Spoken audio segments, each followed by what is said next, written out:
ପ୍ରକଳ୍ପ ଉଚ୍ଚ ପ୍ରାଥମିକ ବିଦ୍ୟାଳୟର ଛାତ୍ରଛାତ୍ରୀ ଶପଥ କରୁଅଛୁ ଯେ ପରିଷ୍କାର ପରିଚ୍ଛନ୍ନତା ପାଇଁ ଅଙ୍ଗୀକାରବଦ୍ଧ ହୋଇ ରହିବୁ ଏବଂ ସେଥିପାଇଁ ସମୟ ଦେବୁ।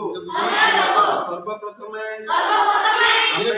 ଆମେ ଏହି କାର୍ଯ୍ୟ ଆମଠାରୁ ଆରମ୍ଭ କରିବୁ। ଆମ ବିଦ୍ୟାଳୟରେ ଘର ବସ୍ତି ଓ ଗ୍ରାମ ସହରକୁ ସଫାସୁତୁରା ରଖିବା ପାଇଁ ଯଥାସାଧ୍ୟ ଉଦ୍ୟମ କରିବୁ। ଆମେ କୌଣସି ସ୍ଥାନ ମଇଳା କରିବୁ ନାହିଁ। ଅପରିଷ୍କାର ସ୍ଥାନକୁ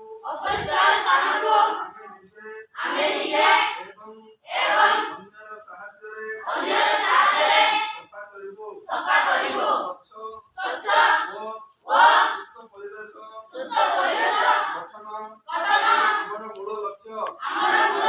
ଆମେ ଦୃଢ଼ତାର ସହ କହିପାରୁ କି ସ୍ୱଚ୍ଛତା ପାଇଁ କରୁଥିବା ଆମର ପ୍ରତ୍ୟେକ କାର୍ଯ୍ୟ ସ୍ୱଚ୍ଛ ଭାରତ ଗଠନରେ ସହାୟକ ହେବ।